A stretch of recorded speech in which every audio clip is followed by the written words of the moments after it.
राज्य सहकारी bank banking प्रणाली के अंतर्गत राज्य सहकारी बैंक का वर्णन किया जाना है।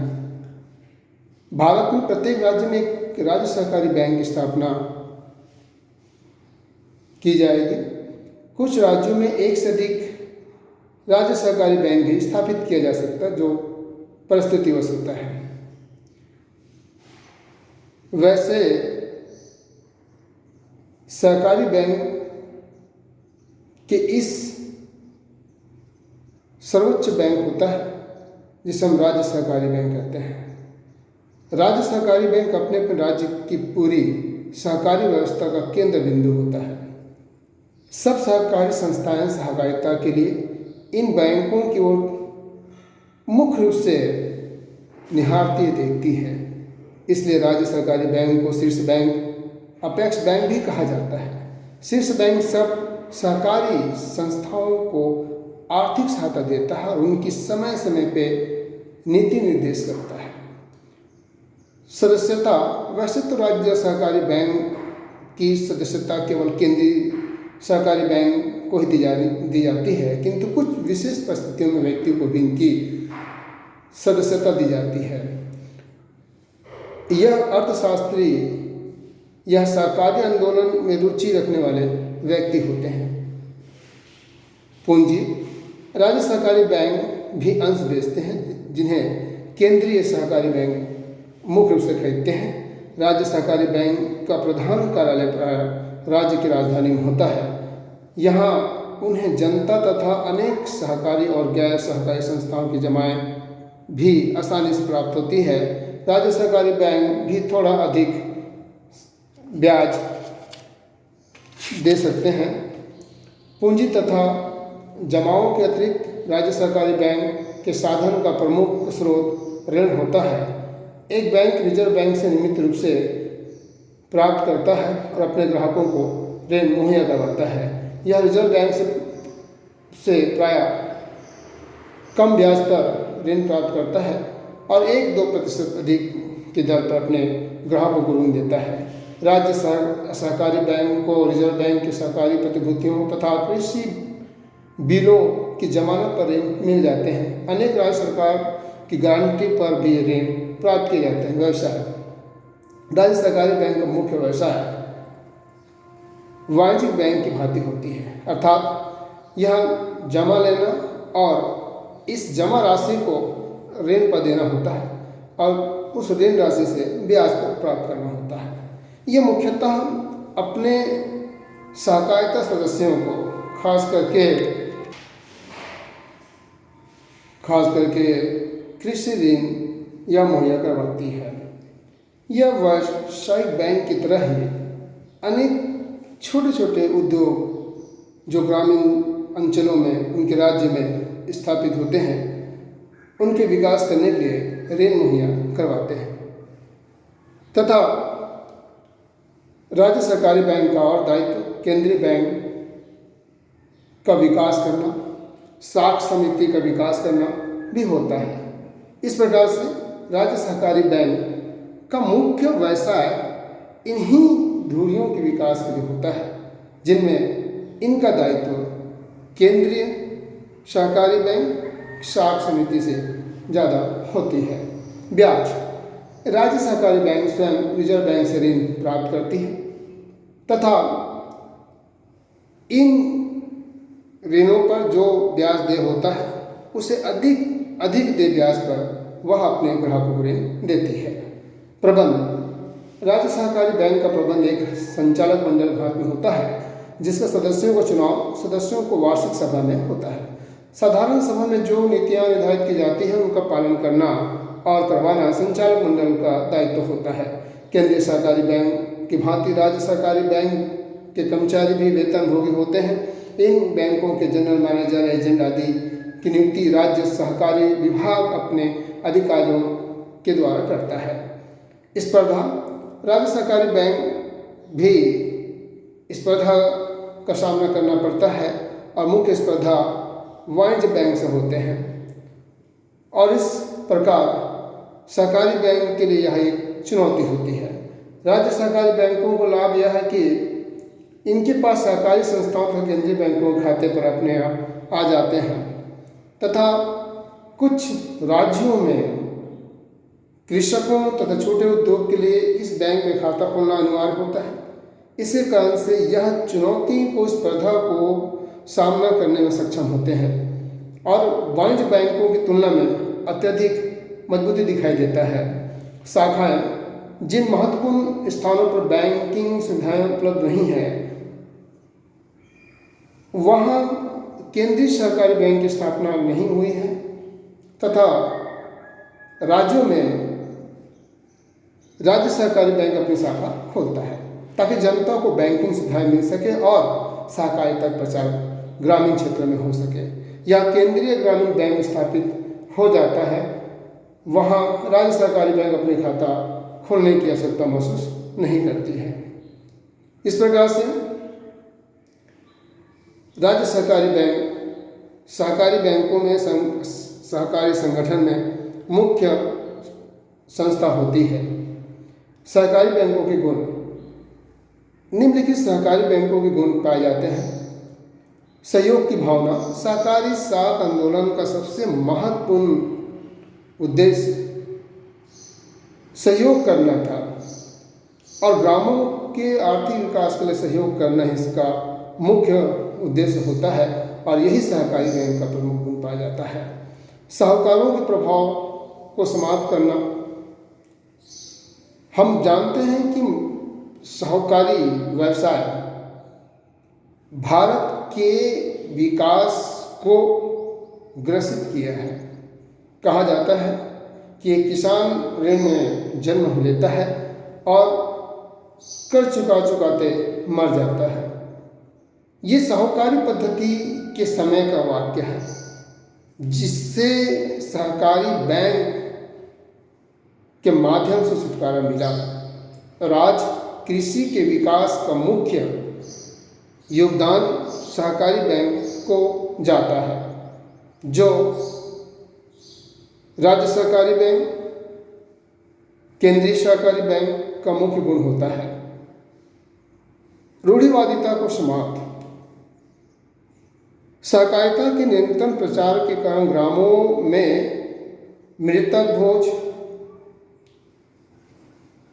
जन्म उत्सव, छोटे छोटे अनेक रूढ़िवादियों को समाप्त करने हेतु तो प्रचार प्रसार किया गया और इन प्रचार प्रसार के कारण आज रूढ़िवादिता में कम देखने को मिलता है।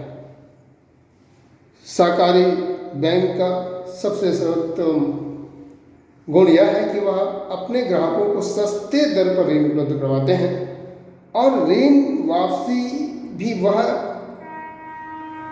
1 वर्ष या 15 माह तक के वह दे देता है, उसके पश्चात ही वापस लेता है।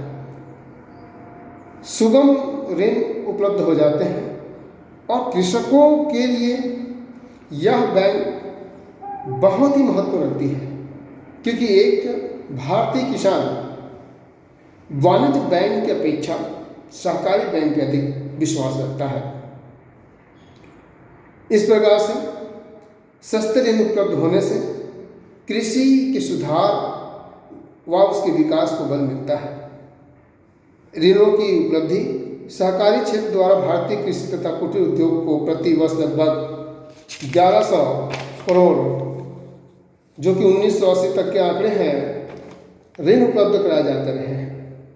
इन ऋणों की रकम निरंतर बढ़ रही है, इससे कृषि तथा छोटे उद्योग का लाभ भी बढ़ने लगे हैं, विकास बढ़ने लगे हैं। कर्ज में कमी। सहकारी साख के कारण किसानों के कर्ज में निरंतर कमी आ रही है और ये सबसे बड़ी उपलब्धि हम सहकारी बैंक को कह सकते हैं। विकास के लिए व्यग्र सहकारी बैंक किसानों के विकास के लिए सबसे महत्वपूर्ण माना जाता है और इस प्रकार से हम कह सकते हैं कि सहकारी बैंक किसानों का मित्र होता है।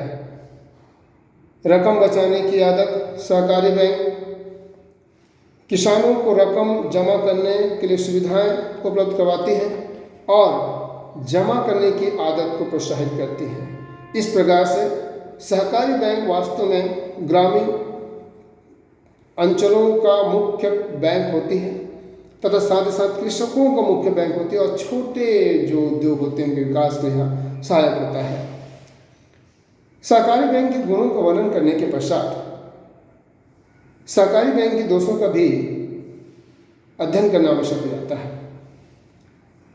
ज्यों ज्यों सहकारी बैंक विकास करता चला गया, विकास के क्षेत्र में आगे बढ़ता गया, सहकारिता से थोड़ा दूर होता गया, ऐसा प्रतीत होता है, क्योंकि ऐच्छिक आंदोलन का भाव पाया जाता है। सहकारिता का मुख्य सिद्धांत अगर देखें तो ऐच्छिक आंदोलन था, जिसमें सब मिलकर किस उद्देश्य को प्राप्त करने के लिए कार्य करते थे।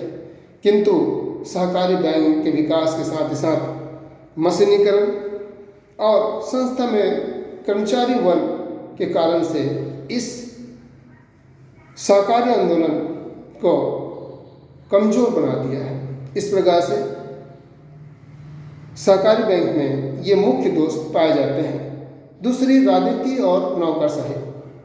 क्योंकि राज्य सहकारी बैंक स्थापना राज्य सरकार के अधीन होता है, इसलिए यह पाया जाता है कि इसमें ज़्यादा से ज़्यादा राजनीतिकरण और नौकरशाही हावी होते हैं। अनेक निर्णय, अनेक बातों का निर्णय, ऋण देने संबंधी निर्णय, ये सभी नौकरशाही व राजनीतिकरण के अंतर्गत किए जाते हैं। इसका हम देखने को मिलता है कि ऋण की असमानता पाई जाती है। सीमांत कृषकों को ऋण की प्राप्ति नहीं हो पाती, जबकि बड़े कृषकों को जो सक्षम हैं उन्हें सस्ती दरों पर ऋण ज़्यादा से ज़्यादा दे दिया जाता है। ये सभी नौकरशाही और राजनीतिकरण को प्रोत्साहित करती है। इस प्रकार से सहकारिता बैंक में ये सबसे बड़ी कमी देखने को मिलता है। ऋण नीति की कमी, राजनीतिज्ञों व तथा अवसरों की नीतियों तथा अधिकारियों की नीति के कारण सहकारी संस्थाओं में गलत कामों के लिए गलत व्यक्तियों को ऋण दे दिए जाते हैं। राजनीतिक दबाव के कारण प्राय ऋणों की वसूली ठीक समय पर नहीं हो पाती। इसी कारण सहकारी संस्थाओं की रकम ऋणों की डूब जाती या वसूल नहीं हो पाते हैं। अंकेक्षण संबंधी समस्याएं, सहकारी संस्थाओं का समय पर अंकेक्षण करना अनिवार्य होता है, किंतु यह प्राय देखने को मिलता है कि समय पर अंकेक्षण नहीं हो पाता है, जिनके कारण जांच जो है वो प्रभावहीन हो जाता है। ये भी एक कारण देखने को मिलता है जो सबसे ज़्यादा समस्या वर्तमान देखने को आ रहा है। ब्याज दरें, सहकारी बैंकों द्वारा किसानों को जो ब्याज दिए जाते हैं वो अत्यधिक दर लिए जाते हैं। प्राय 12% तक की यह ब्याज होती है, जो किसान के लिए आर्थिक क्षति होती है। सुविधाओं की अभाव, सहकारी बैंक में वाणिज्य बैंक की तरह अनेक सुविधाएं प्राप्त नहीं होते हैं। यह न तो लॉकर सुविधाएं होते हैं, न विनिमय को भुनाने का या अन्य आढ़तिया संबंधी कार्य नहीं किए जाते हैं। ये स्थापना के 5 दशक बीतने के बावजूद ये देखने को मिलता है कि इनकी अभाव आज भी बनी हुई है। ऋण देने में देरी, प्राय छोटे किसानों को समय पर ऋण नहीं मिल पाता है। इन विलंब के कारण से समय पर कृषि संबंधी कार्य नहीं होते हैं और जिसके कारण से उन्हें यहाँ पर हानि उठाना पड़ता है।